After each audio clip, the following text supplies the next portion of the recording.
So, hello students. My name is Nikhil and I am your chemistry mentor at Udan. All of you know that very well. So, आज के दिन हम 2-3 minute में कुछ ऐसा पढ़ने वाले हैं जो नीट में क्वेश्चन देता ही देता है।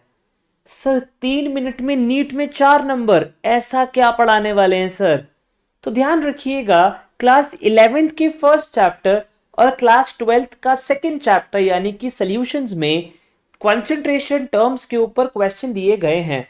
कॉन्सेंट्रेशन टर्म्स यानी कि मोर और लेस हम 5 टाइप के कॉन्सेंट्रेशन टर्म्स के बारे में बात करते हैं। दुनिया का बच्चा बच्चा जानता है sir concentration, molarity, molality, normality और mass percentage. Sir mole fraction भूल गए क्या? अरे नहीं नहीं, फटाफट से एक एक करके हर बच्चा आंख बंद करके बस वीडियो सुने और फॉर्मूलेस रिवाइज करे।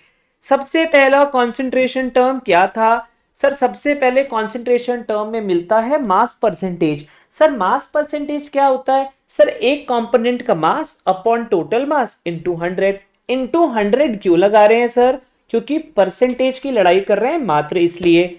इसलिए पहला जो कॉन्सेंट्रेशन टर्म हमारे सिलेबस में है वो है मास परसेंटेज, और मास परसेंटेज होता है mass of a component upon mass of solution into 100।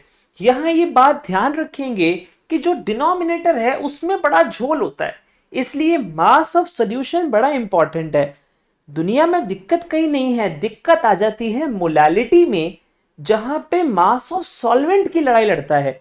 इसलिए सबसे पहले जब मास परसेंटेज के बारे में बात करेंगे तो वो होगा मास ऑफ सॉल्यूट या से mass of a component upon mass of solution into 100। Given page पे आपको एक एग्जांपल दिया गया है C6H8O7 का। C6H8O7 के एग्जांपल में कार्बन 72 ग्राम्स है क्योंकि 6 कार्बन हैं, हाइड्रोजन 8 ग्राम्स है और ऑक्सीजन 16 7 जो भी होता है। सर मैथ्स कमजोर है सर, 16 7 42, 112, 112, तो रिस्पेक्टिव परसेंटेजेस आप निकाल पाओगे। इसको बहुत जगह पे वेट बाय वेट परसेंटेज भी बोला जाता है। पहला कॉन्सेंट्रेशन टर्म ये है। सेकंड कॉन्सेंट्रेशन टर्म मेरे सिलेबस में है मोल फ्रैक्शन। मोल फ्रैक्शन मेरे बच्चों क्या होता है? एनसीईआरटी कहती है मोल फ्रैक्शन मतलब नकली जुगाड़।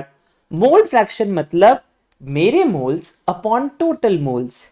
सर मेरे मोल्स मतलब भाई मोल्स का फॉर्मूला होता है given weight by molar weight. Given weight by molar weight का मतलब जैसे ही आपने ये निकाल दिया तो आपका आ जाएगा, मेरे मोल्स आ जाएंगे और सॉल्यूशन में बैठे हुए सारे कंपोनेंट्स के अलग अलग मोल्स आ जाएंगे। तो मोल फ्रैक्शन होता है एक कंपोनेंट का उसके मोल्स अपॉन टोटल मोल्स, यानी कि मेरा जुगाड़ अपॉन सबका जुगाड़ इज मोल फ्रैक्शन। इतनी सी बात आपको मालूम होनी चाहिए मोल फ्रैक्शन के लिए। ठीक है, ये आपका सेकंड कॉन्सेंट्रेशन टर्म है। तीसरा कॉन्सेंट्रेशन टर्म जो आपकी एनसीईआरटी आपको बताती है, एंड नॉट जस्ट एनसीईआरटी, जो आपके सॉल्यूशन के लिए भी काफी इंपॉर्टेंट है क्लास 12th में, ये कॉन्सेंट्रेशन टर्म आपका पीछा ही नहीं छोड़ेगा और इसका नाम होता है मोलारिटी।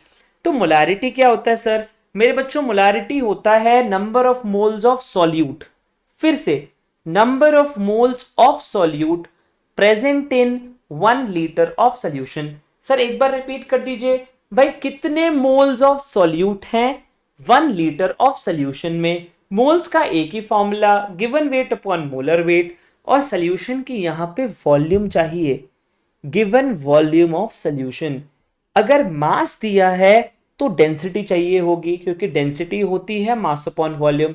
इसलिए मोलारिटी जो है, density molarity is given number of moles of solute present in 1 litre of solution. ये भी आपका हो गया। चौथा आपके पास कॉन्सेंट्रेशन टर्म होता है मोलालिटी। सबसे बड़ा झोल है यही कॉन्सेंट्रेशन टर्म, बच्चे भूल जाते हैं। इसके डिनोमिनेटर में होता है मास ऑफ सॉल्वेंट।